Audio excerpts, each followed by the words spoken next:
Hola, bienvenidos, bienvenidas al seminario de doctorado Género, Feminismo y Modernidad en el mundo árabe. Un seminario que ofrecemos dentro del programa de doctorado de la Facultad de Filosofía y Letras de la Universidad de Buenos Aires, que estaba pensado para ser dictado en modalidad presencial, pero por las circunstancias que ya todas y todos conocemos, hemos adaptado para ser dictado en modalidad virtual en la plataforma de la facultad. Como ya les comentaba en la introducción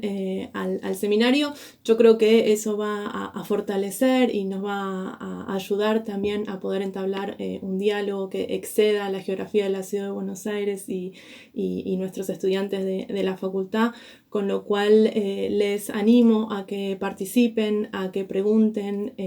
Nosotros tenemos en cada una de las unidades la posibilidad de comunicarnos a través de un foro donde yo propongo alguna consigna o algunas preguntas a título de poder viabilizar un poco la comunicación. Así que vamos a estar en contacto a través del foro, a través del chat que tenemos también dentro de esta plataforma. Así que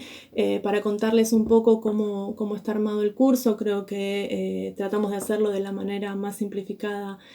posible para que todos y todas tengan acceso. Cada una de las unidades del seminario están dispuestas y van a ir apareciendo cada miércoles dentro de la plataforma, y en general cuentan con una clase grabada como esta que vamos a tener de la primera unidad, con un texto también introductorio explicativo y alguna lectura propuesta también, y luego el foro que ya les comentaba en el que van a poder participar, y por último la bibliografía. En relación a la bibliografía quisiera comentar una cuestión que tiene que ver con que van a encontrar ya en el programa, pero también dentro de las carpetas de Drive donde está alojada la bibliografía, que esta se compone de una serie de libros, artículos y demás que van a encontrar que es abundante.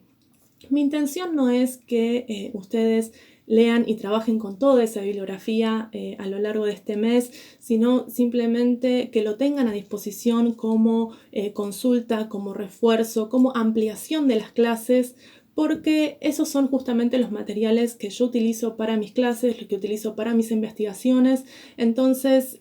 quise poner a disposición esos materiales para que también ustedes puedan ampliar las lecturas, ya sea para la redacción del trabajo final de este seminario, que espero que muchos y muchas de ustedes presenten, sino también para fortalecer o ampliar los materiales o las perspectivas incluso que ustedes puedan tener en sus propios trabajos de investigación doctoral, ya que me imagino que muchas de las personas que están tomando este curso se encuentran trabajando en sus tesis doctorales, con lo cual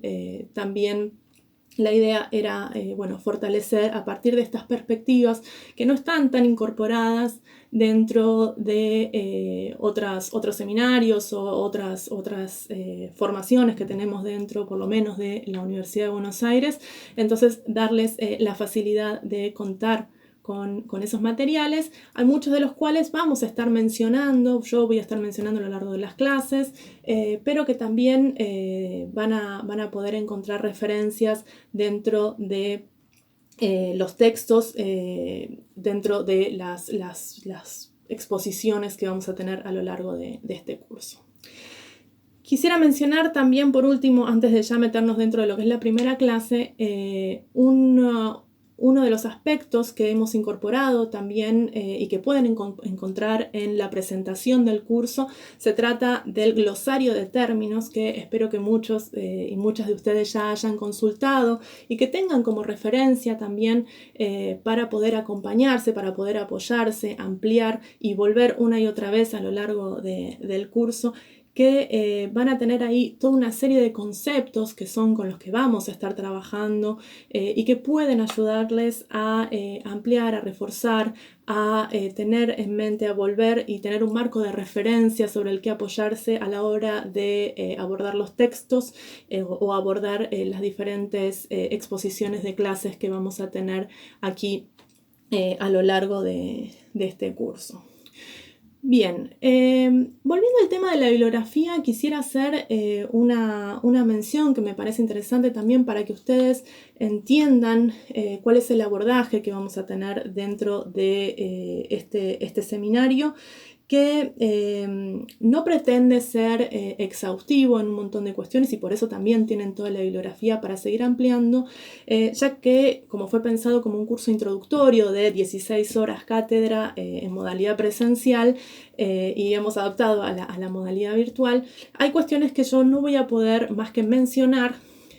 pero que es interesante que ustedes las conozcan, sobre todo a lo que hace a el ámbito académico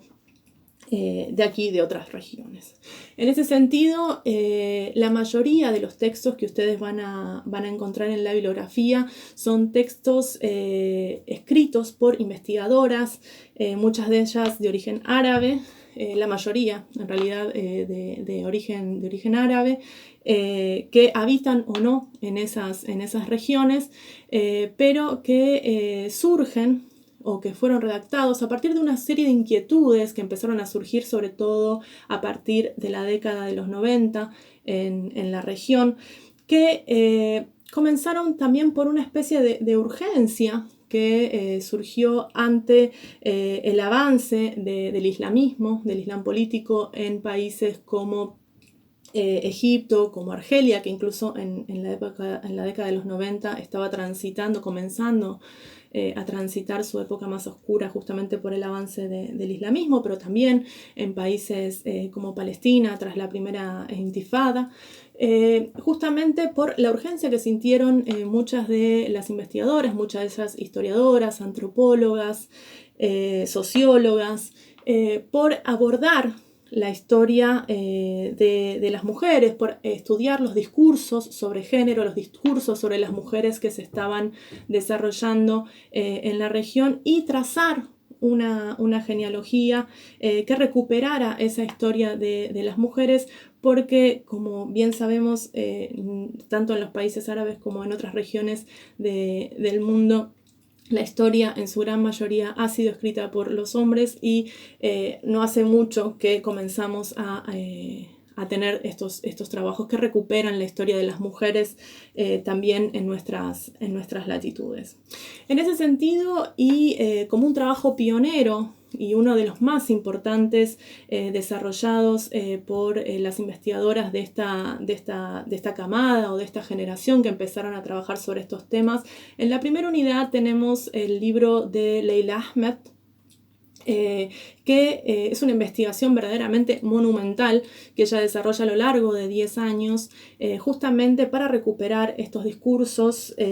sobre las mujeres y sobre el género, y que verdaderamente es el primero en su tipo y va a ser un trabajo fundacional que todas las investigadoras que nos dedicamos a trabajar sobre estos temas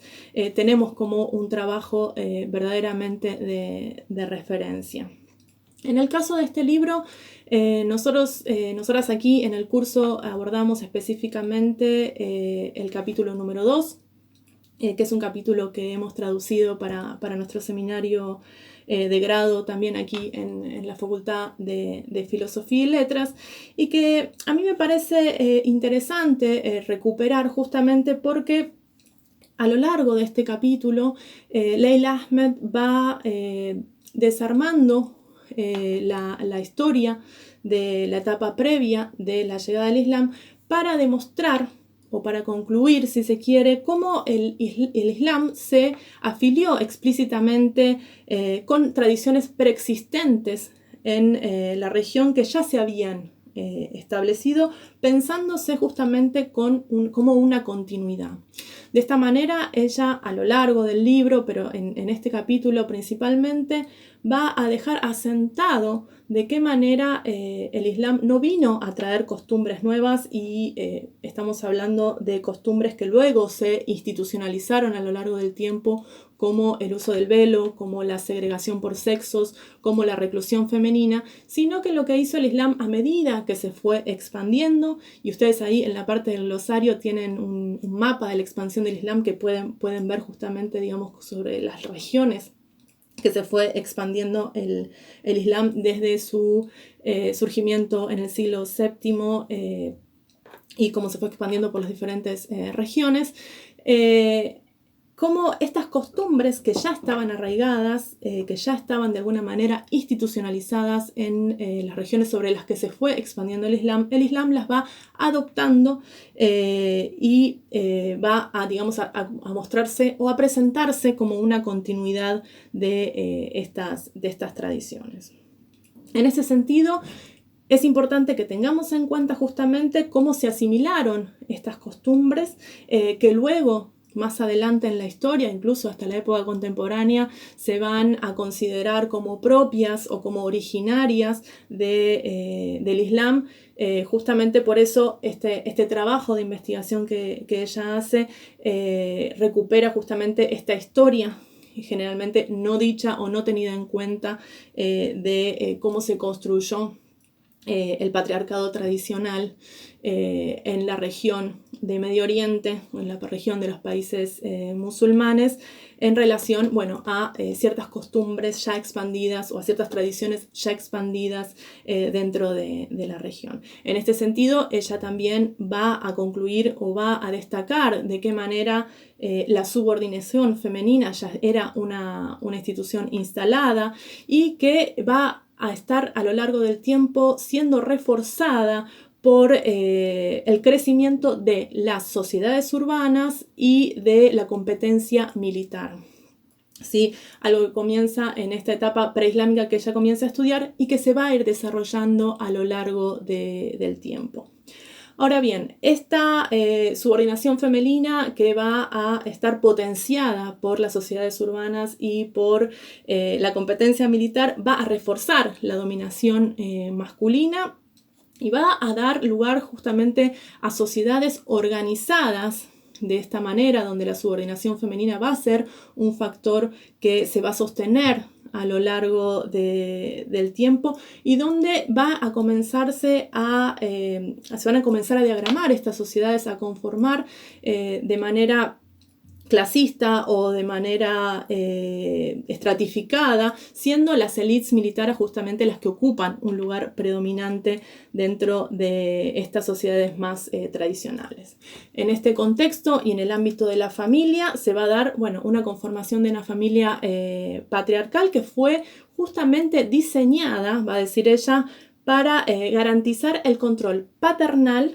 sobre la herencia. Y el tema de la herencia es un tema que vamos a ver cómo se reitera a lo largo del tiempo, porque es una institución que permanece y que va a conformarse en estas sociedades tradicionales, pero que luego va a continuar a lo largo del tiempo en las sociedades modernas también. Porque va a ser además a través de esta institución de la herencia justamente cómo se va a controlar la sexualidad femenina. Una herencia que se piensa, bueno, como patrilineal. Entonces esta sexualidad femenina va a ser la que va a determinar la cuestión de la herencia y por lo tanto debe ser controlada. Además, la sexualidad femenina ligada a la concepción del honor familiar. Entonces el honor familiar, el honor clánico, además por extensión, ¿no? Tenemos que pensar que muchos de los clanes eran familias extendidas o eran pensadas por lo menos como familias extendidas, van a estar determinadas o van a estar caracterizadas por el control de la sexualidad femenina. Y el control de la sexualidad femenina también es el control de la movilidad femenina, porque el espacio público, aunque no podemos denominarlo de esta manera en esta época de la que estamos hablando tradicional, pero bueno, el espacio por fuera de la familia, por fuera del clan, es el espacio potencial de pérdida del honor, identificando honor con virginidad. Luego, más adelante en el tiempo, vamos a ver cómo esta esta subordinación femenina ligada al lugar biológico de la mujer, a esta misoginia que ya viene de antes de la institucionalización del Islam, va a ser codificada y va a ser garantizada por los estados-nación en los cuales se configuran políticamente los países árabes. Esto haciendo como, bueno, un recorrido un poco veloz por estas cuestiones que me parecía interesante mencionar, pero que les aconsejo que vuelvan al texto de Leila Ahmed y también a los textos de Fátima Mernissi, una socióloga marroquí que fue verdaderamente una de las pioneras que en mucha soledad comenzó a recuperar la historia de las mujeres y del Islam, y a recuperar también la historia destacada de ciertas mujeres dentro de la historia del Islam, muy negada a lo largo del tiempo. Ahora bien, nosotras en el curso nos vamos a enfocar justamente en los proyectos de la modernidad ligados a estos estados-nación que vienen a codificar, que vienen a institucionalizar, que vienen a garantizar esta estratificación que supone la subordinación femenina dentro del contexto más tradicional. Por eso me interesa que antes de que nos metamos específicamente en el tema de la construcción de la modernidad dentro de la región del mundo árabe, y cuando hablamos de mundo árabe, ustedes también ahí tienen la definición, tenemos que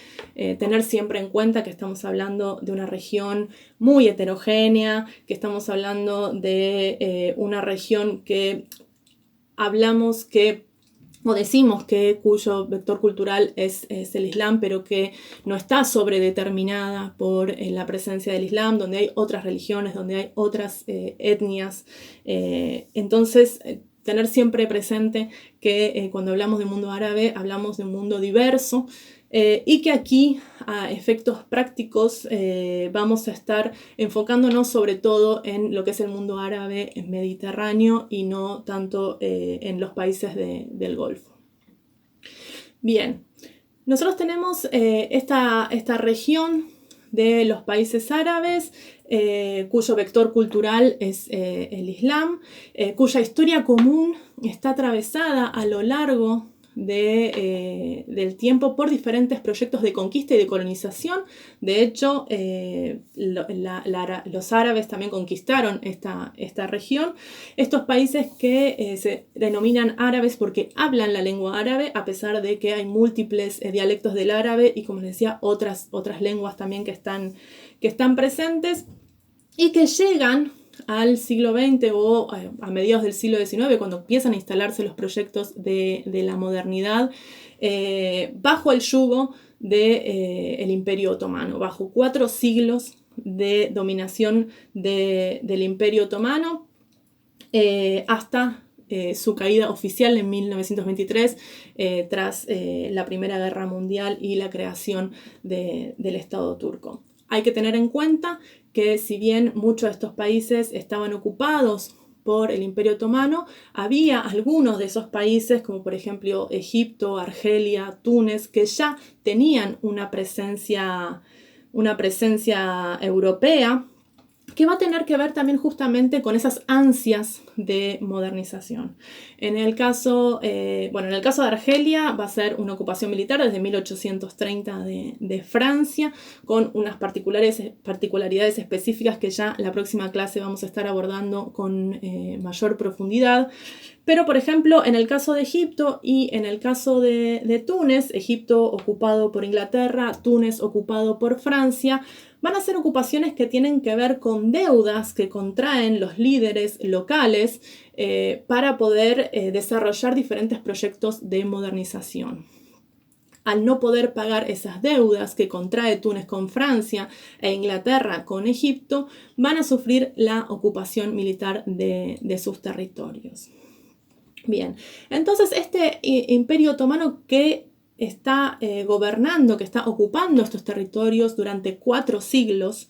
es un imperio otomano que es feudal, que está basado en un orden religioso, que va a estar justamente legitimado religiosamente porque es quien protege las fronteras del Islam, y que además va a desarrollar una retórica familiar. Y esta es una retórica que además vamos a encontrar luego dentro de los proyectos nacionalistas, dentro de los partidos y las conformaciones de los estados-nación, que tiene que ver de pensar la nación, de pensar la sociedad como una familia. Y eso va a dar construcciones además paternalistas del poder, que ya más adelante también los vamos a estar desarrollando, pero que es importante o interesante al menos tener en cuenta que son retóricas que se empiezan a desarrollar en la época del Imperio Otomano y que sin embargo perduran tras la caída del Imperio Otomano e incluso perduran en una etapa posterior de independencia. Este Imperio Otomano que, como les decía, es religioso, es feudal, cae luego de 4 años con todo lo que eso implica, ¿no? Con la caída de un imperio, de todo un sistema de pensamiento, de todo un imaginario de lo que era la región árabe para cada una de sus provincias, que estaban administradas de manera distinta y que tenían diferente relación con la metrópolis, con Estambul, según los intereses que la metrópolis tuviera sobre cada uno de ellos. Cae luego de la Primera Guerra Mundial y comienza la etapa de la colonización europea de todos los territorios. Como ya les mencioné, hay algunos países que ya tenían una presencia europea, como Marruecos, Argelia, Túnez, Egipto. En cierta medida también lo que hoy es Líbano y Siria, aunque no fuera una presencia oficial, pero sí ciertos contactos que ya se estaban estableciendo y ciertos intereses de Francia en esa región. Pero luego de la Primera Guerra Mundial, esta presencia ya está completamente instalada. Francia e Inglaterra se reparten los territorios de los países árabes mediterráneos y comienza este poderío europeo que se propone como laico y capitalista, ¿sí? Entonces tenemos esta crisis o esta contraposición entre dos proyectos, uno que está muriendo, que es religioso y feudal, y otro que viene a instalarse, que es laico y capitalista. Eso va a generar una serie de tensiones que tienen que ver, con la instalación de los proyectos de la modernidad, que tienen que ver con la reconfiguración de los roles de género y con el surgimiento de los feminismos en las primeras décadas del siglo XX en la región. Son 3 elementos que están íntimamente ligados y que, como vamos a ver, se van a desarrollar de manera conflictiva o muchas veces cooperando, si se quiere, a lo largo del tiempo, incluso hasta nuestros días. Entonces tenemos este comienzo de esta colonización europea que va a comenzar después de la Primera Guerra Mundial, que va a tener también que ver con las necesidades comerciales, con el estadio del capitalismo tras la revolución industrial en Europa, con la búsqueda de nuevos mercados, con la expansión de nuevos mercados, que va a generar también la constitución de nuevas clases sociales dentro de las sociedades colonizadas. Pero también nuevas ideas, nuevos imaginarios, nuevas formas de pensarse, nuevas formas de ser personas, va a decir, por ejemplo, Timothy Michael en su libro sobre la colonización egipcia. La colonización en Egipto. Y allí va a ser como el triunfo de alguna manera del proyecto orientalista. No me voy a expandir aquí sobre el orientalismo porque tienen una entrada dentro del glosario donde pueden además descargar un resumen que les preparé sobre el orientalismo, pero que tiene que ver con esta manera de pensar sobre Oriente, que construye un Oriente feminizado, un Oriente inferior, que necesita ser gobernado por Europa. Esto va a ser mella también en las élites locales, con lo cual por eso nos interesa recuperarlo. No me interesa desarrollar toda esta línea de pensamiento que además es muy trabajada dentro de la academia, pero sí tener en cuenta de qué manera se recuperan dentro de las propias sociedades estos discursos, se hacen propios y se desarrollan algunas cuestiones que tienen que ver justamente con la configuración de los roles de género, con los nuevos lugares para las mujeres y las consecuencias que eso va a tener a lo largo de todo el siglo. En este sentido vamos a tener en este momento, estoy hablando de comienzos del siglo XX, nuevos pensamientos en torno a cuál era el lugar de la religión, porque una vez más, recuerden, veníamos de un mundo religioso y pasamos a un mundo que se presenta como laico, entonces, ¿cuál es el lugar de la religión? Hay que modernizar el Islam, hay que islamizar la modernidad, todo eso también lo van a poder encontrar también en los textos, ¿no? ¿Qué lugar para la religión en este mundo moderno? Esto va a producir una crisis muy, muy importante dentro de países como Egipto, por ejemplo, que tenía instituciones muy arraigadas de pensamiento en relación a la cuestión religiosa. Y ya la instalación también de esta modernidad que tiene que ver con un nuevo estilo de pensamiento, con un nuevo estilo de vida. Sobre todo esto lo vamos a ver, y hay que decirlo y tenemos que tenerlo siempre presente, que va a tener mucha mella y mucha discusión dentro de lo que son las clases altas urbanas. Nuevas formas de ver, de ser vistas, nuevas posibilidades, también nuevas formas de disciplinamiento para las mujeres, de control de los cuerpos, con una visión muy victoriana sobre la sexualidad. Pero les decía que en las clases altas va a ser sobre todo donde se van a dar estos debates y dentro de este contexto se van a dar dos movimientos contradictorios que van a marcar un poco la vida de las mujeres de allí en adelante. Por un lado, se va a empezar a pensar ante la avanzada colonial, ante este discurso orientalista, a la mujer como el último resguardo de la identidad, de la autenticidad cultural / nacional, digamos, ¿no? O sea, en términos nacionalistas, nacional. Pero por lo menos vamos a pensarlo como términos culturales.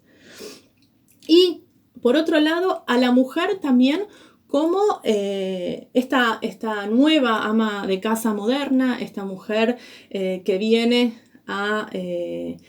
ser el símbolo, de alguna manera, de qué manera se van a tener que modernizar las sociedades y esta especie de consigna de modernizar a las mujeres para modernizar a la nación. Esto se va a manifestar en una serie de discursos, en una serie de prácticas. En términos discursivos tenemos, y ahí lo tienen en la bibliografía también, los textos de Qasem Amin, que era un egipcio, un abogado egipcio que escribió dos libros, La liberación de la mujer y la nueva mujer, uno en 1899 y otro en 1900, bien sintomático del cambio ahí de siglo, donde justamente se va a exponer de alguna manera la incorporación por los intelectuales locales del discurso orientalista. Básicamente lo que va a decir Qasem Amin y otros intelectuales de la época tiene que ver con que los países árabes están atrasados porque sus mujeres están atrasadas y que mientras la mujer francesa camina, la mujer árabe o la egipcia va gateando. Literalmente con estas palabras lo pueden encontrar en los libros de Qasem Amin. Entonces va a empezar a instalarse este discurso muy fuertemente centralizado en estas tres instituciones que estábamos hablando al principio: la segregación por sexos, la reclusión femenina y la utilización del velo. Y aquí, una vez más, recordar que estamos hablando que son debates, que son cuestiones que se piensan sobre todo en las clases urbanas, en las élites, y porque además va a ser en esos contextos donde se van a empezar a tener estas discusiones, justamente porque van a ser estas mujeres las que van a sufrir más de estas tres instituciones. Pensemos en las beduinas o en las campesinas. Son mujeres que van a trabajar en el campo, que no van a tener esta no van a sufrir, si se quiere, de esta reclusión forzada dentro de ciertos aspectos o lugares de la casa y demás. Con lo cual, la inquietud por esta nueva forma de vida va a surgir en las clases altas, no solo porque las mujeres de las clases altas van a ser las que van más a padecer en esta época estas cuestiones, sino también porque van a ser las que van a tener contacto con mujeres de otros lugares del mundo, las que van a hablar otras lenguas, van a leer otros libros y van a empezar a tener contacto justamente con mujeres, con poblaciones de otros lugares del mundo. Pensemos en ciudades como Túnez, Alejandría, El Cairo, Damasco, que son ciudades, Beirut, portuarias, que tenían mucho intercambio de población también con europea. Ciudades como Alejandría, extremadamente cosmopolitas, donde a principios del siglo XX había una industria del espectáculo, de la prensa, una incipiente industria cinematográfica en Egipto, con lo cual es verdaderamente un momento de cambio en el imaginario muy, muy importante, en el cual todos estos factores van a conformar justamente esta ansiedad por la modernización, fuertemente ligado a los proyectos nacionalistas, a los incipientes partidos nacionalistas que van a venir a desafiar esa ocupación colonial de Europa, por un lado, pero que también van a ser, de alguna manera, la plataforma de acción en la cual van a poder desarrollar las mujeres, sobre todo de las clases altas, sus reclamos por más y mejores derechos para las mujeres. Este momento se instituye, digamos, dentro de una construcción de unos incipientes estados-nación coloniales, donde se va a desarrollar allí una instalación del modo de producción capitalista para los intereses de las metrópolis, con poco desarrollo industrial, pero que, como les decía, va a desarrollar nuevas clases sociales, nuevas profesiones, muchas ligadas a las profesiones liberales, como el periodismo, que en países como Egipto, que ya tenían una prensa traída por la invasión napoleónica de 1789, va a tener un desarrollo verdaderamente muy importante, la radio, el cine, que van a empezar, a construir una comunidad nacional de oyentes, de lectores, que van a transmitir también todas estas ideas que les estaba mencionando en relación a cuál es el nuevo lugar de la religión, cuál es el nuevo lugar de la mujer, qué lugar tienen que ocupar los países árabes en esta nueva configuración del mundo, y donde además esta configuración de los estados-nación coloniales van a decantar implícitamente en una ciudadanía colonial. Una ciudadanía colonial que es, la otorgación de derechos para algunas personas de esas sociedades, fundamentalmente una ciudadanía plena para los hombres y una ciudadanía subordinada para las mujeres. Y eso lo trabaja de manera muy extendida y muy exhaustiva Elizabeth Thompson en el libro que tienen ahí, Ciudadanos Coloniales. Allí lo pueden consultar, porque justamente ella habla de este pacto colonial que se da entre las élites nacionales, nacionalistas y el poder colonial, y de qué manera eso va a configurarse como un factor determinante para una etapa posterior en la época de la independencia en los diferentes países de la región. En este sentido, como les decía, hay una ciudadanía plena para los hombres, una ciudadanía subordinada para las mujeres, y luego a lo largo del tiempo se va a ir esto plasmando de manera más evidente dentro de las constituciones nacionales, de los códigos de familia, como vamos a ver a lo largo del transcurso de este curso. Lo que me interesa sí señalar ahora, ya para ir cerrando, es que este momento, esta génesis que si se quiere marca de manera conceptual y que yo tomo de Elizabeth Thompson, va a ser bien sintomática para dar cuenta de hasta qué punto la jerarquía de género en este momento se va a convertir en un pilar fundamental del paternalismo colonial. Y esto nos interesa no solamente para comprender la dinámica dentro de la configuración de los estados-nación coloniales, sino para entender y poder abordar lo que viene para más adelante dentro de la etapa de las independencias, que tiene que ver con la continuación de este proyecto de ciudadanía colonial o este paradigma de ciudadanía colonial donde hay una ciudadanía plena para los varones y una ciudadanía subordinada para las mujeres, luego de las independencias a partir de la construcción de un poder muy paternalista, ¿sí? Dentro de los países de la región y cómo ello va a afectar de manera determinante la vida de las mujeres, sus posibilidades, su acceso a derechos y también cómo va a reconfigurar las relaciones de género de allí en adelante. En este sentido tenemos entonces este escenario que queda delimitado dentro de este momento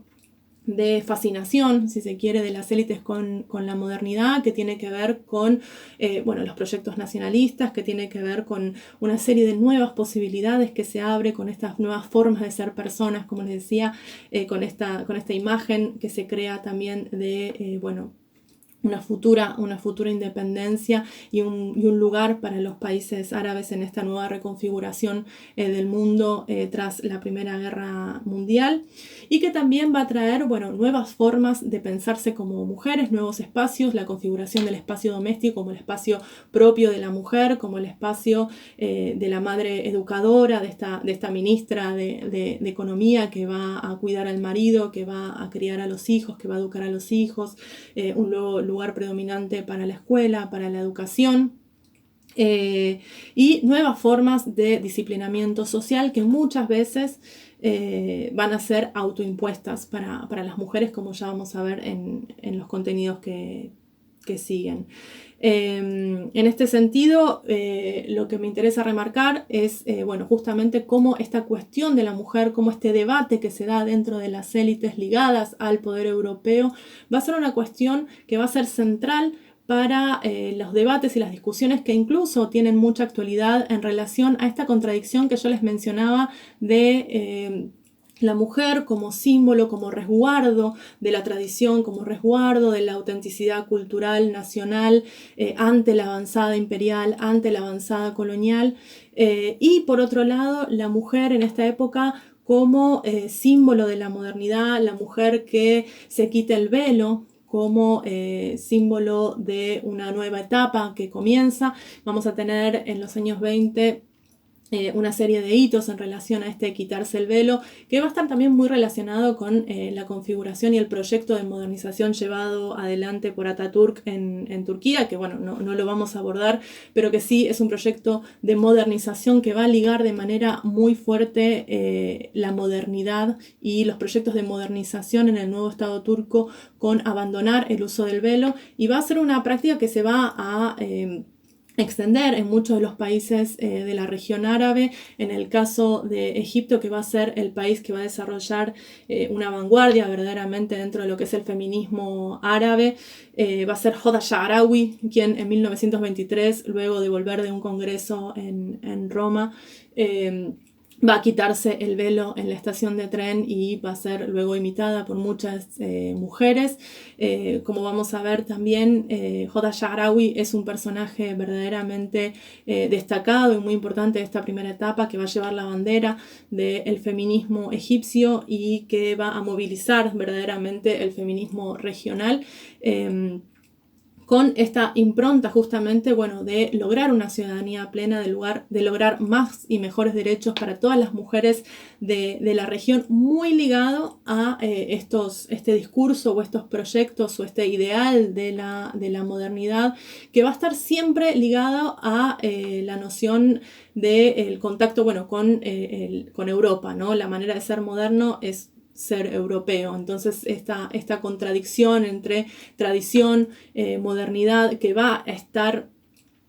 corporalizada, si se quiere, en la figura de la mujer, la vamos a estar trabajando en los textos, la vamos a estar trabajando en las clases, y es interesante que lo tengan presente todo este recorrido que estuvimos haciendo en el día de hoy para poder abordar y poder comprender también cuáles son los debates y cuáles son las discusiones que se van a dar más adelante en relación a cuál es el lugar de la mujer en estas nuevas sociedades que se estaban configurando tras la caída del Imperio Otomano y con la llegada de esta presencia europea en un momento en que Europa controla prácticamente todo el mundo y que parecía que era el único paradigma, digamos, posible, el de la modernización, ligado muy fuertemente a los procesos de independentistas ligados a los partidos y los movimientos nacionalistas. Así que ya con este cierre dejamos la clase de hoy y ya nos vemos la semana que viene. Hasta luego.